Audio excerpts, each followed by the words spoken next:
Hey guys, it's Hope from Under the Meeting. I'm going to do a real quick video for you guys. I know so many of you reached out and been very concerned about Larry, his accident, the prognosis, what exactly happened. And I'm going to try to answer those questions very quickly.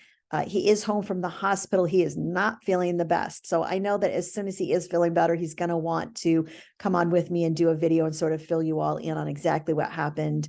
And thank you all for the incredible expressions of love and concern that you've sent his way. Those were incredibly meaningful to him when he was in the hospital. Know that you all were in there and pulling for him and wishing him well and praying for him, most importantly.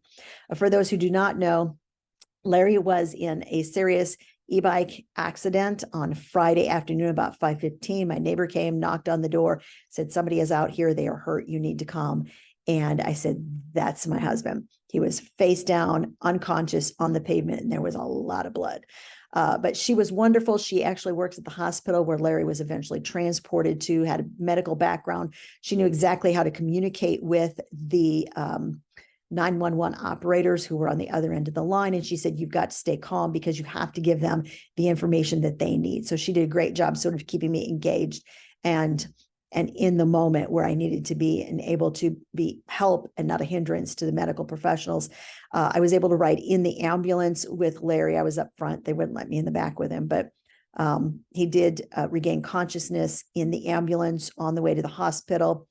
About 4 hours after we got there, they finally had finished all their evaluations and, cleaned him up, ministered to his wounds, sort of figured out a baseline of exactly where he was and the extent of the injuries. And I was able to see him. I walked in, he said, honey, I love you. And I thought, okay, we're going to be okay. Cause he knows who I am. He knew me. He knew all the kids. The kids were able to see him that first night. He did spend one night in ICU because they really wanted to watch him overnight. I'll explain his injuries and it will make sense why they did keep him in ICU. But the next day, that next afternoon, they transferred him to a regular room where we stayed for the next 4 days. And I didn't leave his side the entire time. And I told him toward the end of the 4th day, I said, honey, you remember we were talking about, after the wedding was over, kind of going away for a little bit, just the two of us. I said, this is like a weird version of that, only you can't leave. And it's like being in a weird hotel where you can't leave and they don't tell you what they're going to charge you until after the whole stay is all done. And he laughed at that. Well, his sense of humor is back. So that's really, really huge.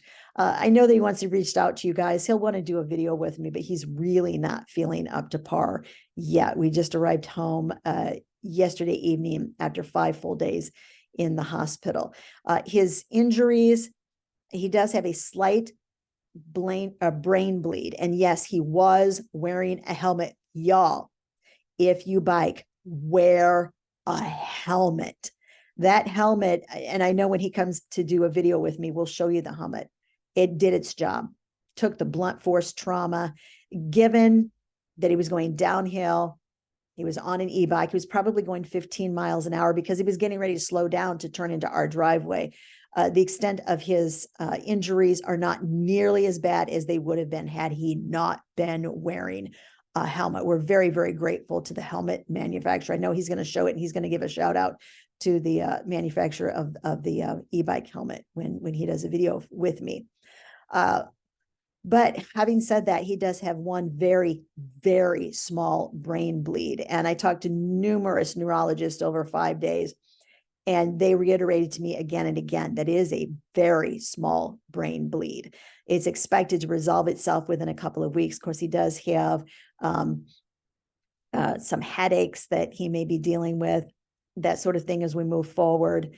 A lot of neck pain, but his spine, like his upper neck, is perfectly fine. It wasn't damaged at all. There's no problems with it. It's all of the muscles leading up to support his head. Those are the muscles that are really, really hurting and really stretched. And that's why he's getting a lot of neck pain, not because it's spinal pain. In his mid back, he does have 4 vertebrae that are compressed, but they said overall, they may have really, really minor teeny tiny fractures leading up to those vertebrae, but they're so small. They, once again, are expected to be able to kind of correct and repair themselves in the next, they say 3 to 6 months for complete recovery, but he should be feeling better within a couple of weeks, like much better than he is now. He broke his wrist, so he's got it splinted. He has a lot of cuts and bruises and contusions up his, especially the arm, the wrist that's broken. All of this area is all sort of, I don't know, eaten up. I don't know how to tell it, but it's had a lot of damage from going across the surface of the roadway. So abrasions, rug burns, whatever you want to call them. So that arm is really painful for him right now. His face, he does have a little bit of damage on his face. His nose, when I first saw him, I thought that nose is broken. There's no doubt it is not broken. It just has a lot of kind of cuts on it because that's where the impact was. Any bike helmet can protect your head, and it did it great. But, you know, when you're on your face sliding across pavement, there's not much that's going to protect your nose. Or I think his glasses actually cut the side of his cheek because the one cut that had to have stitches, no stitches anywhere on his body, no major broken bones, but he had to have 5 stitches right underneath his glass line. So I suspect it was his glasses that caused that cut on his face. Overall, for the shape he's in, he's doing pretty well. He did get some very interesting, very strange answers to questions for the first 48 hours, none of which he remembers. But yeah, they gave us a lot to talk about as a family. We're like, wow, he is not remembering things at all. They do say that the year and the president are the hardest things to remember when you've had a blunt force trauma to your head, that those things do eventually come back. Now he knows the year, but he always knew me. He always knew the kids. All the important stuff was all still there. It was just like the peripheral stuff. He does not remember the accident at all. He remembers, we have a friend, a former pastor that lives right up the street. He remembers stopping and talking to John King about 10 minutes before the accident. He came down around the corner, was getting ready to pull into our driveway, and something happened. We do not know what. It's kind of a theory that we have based on some things that he said in the very beginning, that maybe a car got too close to him. It was not a car that ran into him, though, because all of his injuries are consistent with only one side of his body falling over the front of the bicycle and skidding across the road. So there's no indication that something actually hit him from behind, because there's no damage on one side of his body. It's only on one. On the other side, there's no damage, and the side that hit the roadway, that's where all the damage is. So even the doctors were like, there's no way that a car hit him, but we're wondering if a car got a little too close to him and he veered to get away from the car, and that was what caused him to lose control of the bicycle. We don't know. But I hope that this update is helpful. If you want to be praying, most important thing, our son's wedding. Yeah, it's in 2 days. He really wants to be there. They've given him a cane and said, you can make it down the aisle at the church to sit through the ceremony. But really, I mean, we would pray that God would allow the pain to subside to the point where he would be able to be, present, really, really fully present in the moment for the kids. We're just grateful to have him there, period.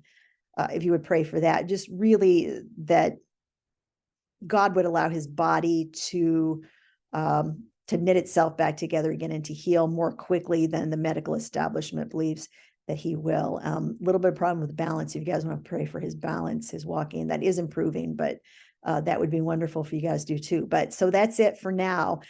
We will be posting some videos. My kids have graciously stepped in, and in the interim, when Larry is not with me, Daniel's going to come on, do some videos with me. James and Hannah, who are married on Saturday, woohoo!